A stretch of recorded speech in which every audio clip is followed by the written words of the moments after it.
હું ઉતરીને મારા પતિ સાથે નીકળી પડી.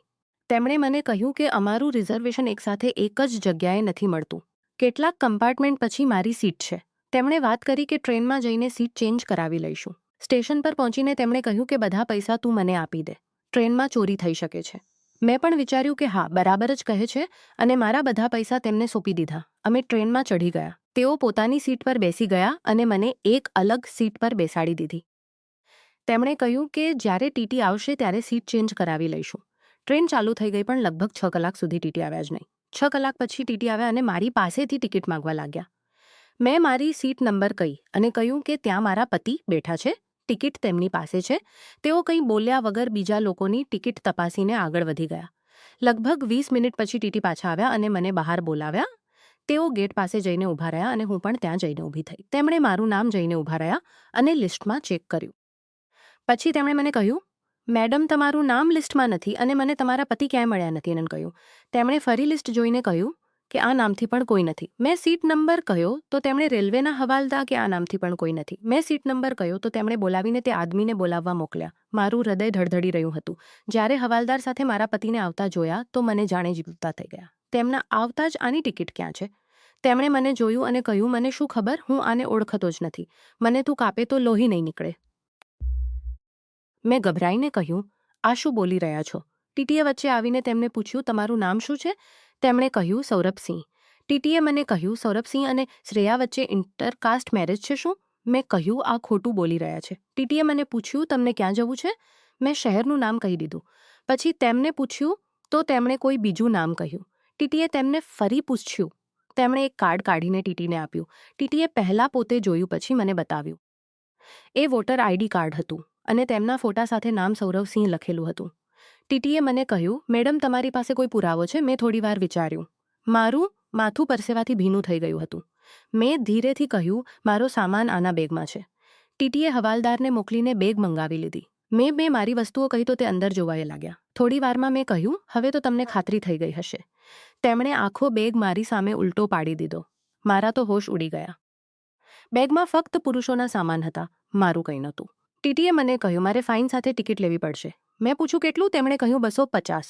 મેં પર્સ ખોલ્યું તો યાદ આવ્યું કે પૈસા તો પહેલેથી જ તેમને આપી દીધા હતા. મેં ધીરેથી ઝીંઝવાટ સાથે કહ્યું, મારી પાસે પૈસા નથી. ટીટીએ કહ્યું, ઠીક છે, પછી આગળના સ્ટેશન પર ઉતરી જજો. પૈસા વગર અજાણ્યા શહેરમાં ઉતરવું એ પણ સારું નહોતું. એ તો વધારે ખરાબ સ્થિતિ બની જાત. મેં ધીરેથી કહ્યું, મને ઉતરવું નથી. ટીટીએ અવાજ કરીને 2 વધુ હવાલદારને બોલાવી લીધા અને મને કહ્યું, મેડમ, તમારે ઉતરવું તો પડશે જ. અચાનક મારા પતિએ ટીટીને કહ્યું, 1 મિનિટ સાઈડે આવો. ટીટીદાર દૂર ઊભા હતા પણ હું નજીક હતી તો તેમની વાતો મને સંભળાતી હતી.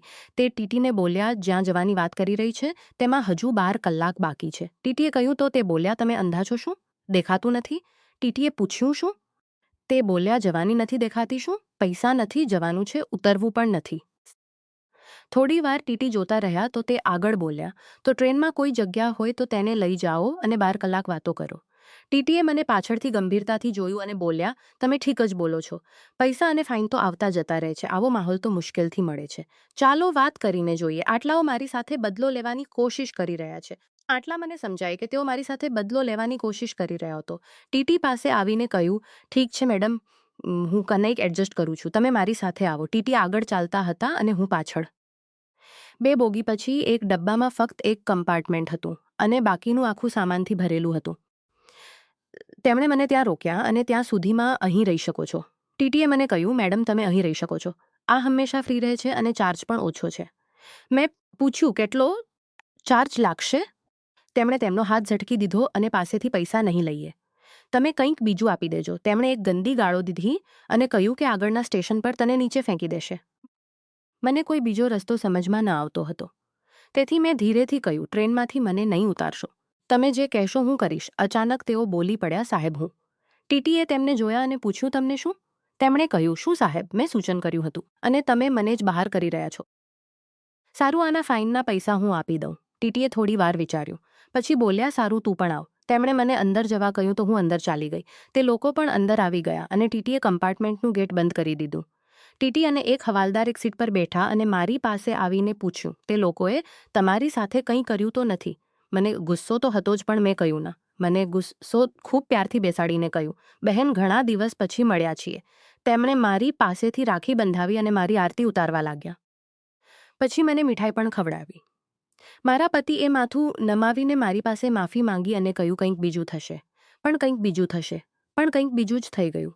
મેં મારો મોબાઈલ કાઢીને તેમને આપ્યો અને કહ્યું, જુઓ લો કે મારા ભાઈઓએ મારી કેવી ખાતરદારી કરી છે. તેઓ મોબાઈલ લઈને વિડીયો જોવા લાગ્યા. મેં નાસ્તો પૂરો કર્યો અને અમે લગ્નના ફંક્શન માટે ચાલતી વાપસી. મારા પતિને પોતાના કારસ્થાન પર જરા પણ અફસોસ નહોતો. જેમ તેમ ફંક્શન નિપટ્યું અને અમે વાપસીનો પ્લાન બનાવ્યો. મેં દિલમાં વિચારી લીધું હતું કે વાપસીના સફરમાં હું મારા પતિને એવો મજા ચખાવીશ કે તેઓ જીવનભર યાદ રાખશે.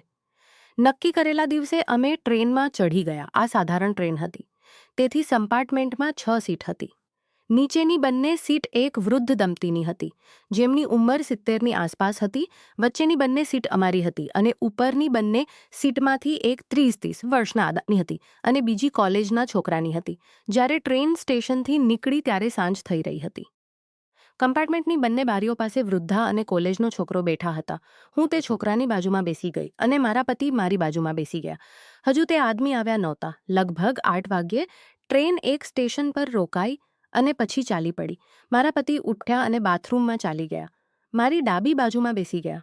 હું સામાન જ તે આદમી આવ્યા અને પોતાનું સામાન ગોઠવીને, પણ આ વખતે મેં કંઈ ન કહ્યું. મારા પતિ પાછા આવ્યા તો થોડા ઝીંઝવાયા, પણ પછી સામે બેસી ગયા. ધીરે ધીરે સૌ વચ્ચે વાતચીત થવા લાગી. મેં બેગમાંથી એક નાઇટી કાઢી અને બાથરૂમમાં જઈને પહેરી લીધી.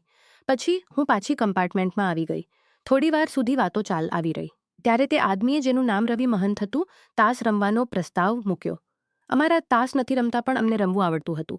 અમારા ઘરમાં તાસ નથી રમતા. છોકરો પણ તૈયાર થઈ ગયો. અંકલ આંટીને અમે બારીની સીટ આપી દીધી. હું આંટીની બાજુમાં બેસી ગઈ અને નીરજ મારી સામે બેસી ગયો. મારી બાજુમાં રવિ અને તેમની સામે મારા પતિ બેસી ગયા.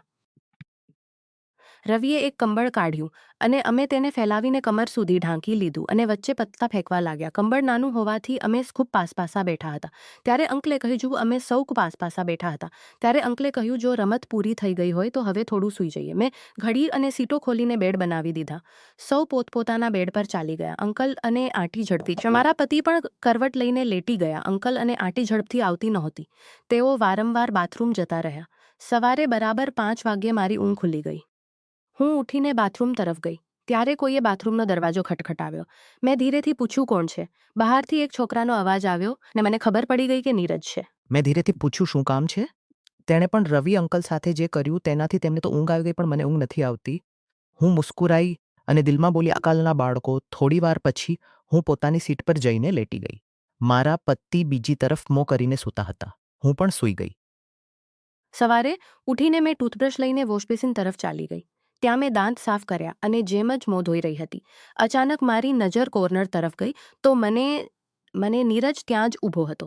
મારી તરફ જોતો હતો અને હળવેથી હસતો હતો.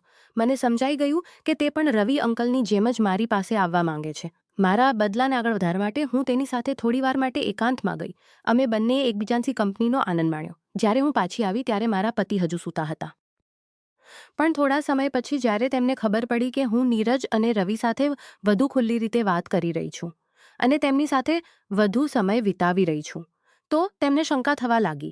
તેમણે મને અલગથી પકડીને પૂછ્યું કે આ શું ચાલી રહ્યું છે. ત્યારે મેં તેમને બધું કહી દીધું કે જે રીતે તમે મારા પૈસા લઈ લીધા, મને ટીટી સમક્ષ નકારી દીધી અને ટીટીને સૂચન કે મારી સાથે 12 કલાક વાતો કરો. તમને મારી ઇજ્જત અને સુરક્ષાની કોઈ પરવા નહોતી, પણ ટીટી અને હવાલદારે મને બહેન તરીકે માનીને બચાવી લીધી. તમને તેનો જરા પણ અફસોસ નહોતો. તેથી મેં વિચાર્યું કે તમને પણ બીજા માણસો સાથે હોય ત્યારે તમને કેવું લાગે. મારા પતિ આ સાંભળીને ચોંકી ગયા. તેમના ચહેરા પર પસ્તાવો સ્પષ્ટ દેખાયો. તેમણે મારી પાસે આવીને માથું નમાવીને સાચા દિલથી માફી માંગી. તેમણે કહ્યું કે તેમને પોતાની ભૂલનો અહેસાસ થયો છે. તેઓ અંધા થઈ ગયા હતા અને મારી જિંદગીને જોખમમાં મૂકી દીધી હતી. આ વખતે તેમનો પસ્તાવો પહેલાંના જેવો નહોતો, તે સાચો હતો. મેં તેમને માફ કરી દીધા. પણ મેં કહ્યું કે વિશ્વાસ એકવાર તૂટી જાય પછી તેને પાછો જોડવો ખૂબ મુશ્કેલ છે. તે દિવસ પછી અમારા સંબંધો બદલાઈ ગયા. હું વધુ મજબૂત થઈ ગઈ અને તેમણે ક્યારેય મને હલકી નહીં સમજી. આ ઘટનાથી મને એક મહત્વની શીખ મળી કે જ્યારે તમે કોઈના વિશ્વાસને તોડો છો ત્યારે તેના પરિણામો તમારે પણ ભોગવવા પડે છે અને સાચો પસ્તાવો ત્યારે જ આવે છે જ્યારે તમે પોતે એ જ દુઃખ અનુભવો છો જે તમે બીજાને આપ્યું હોય.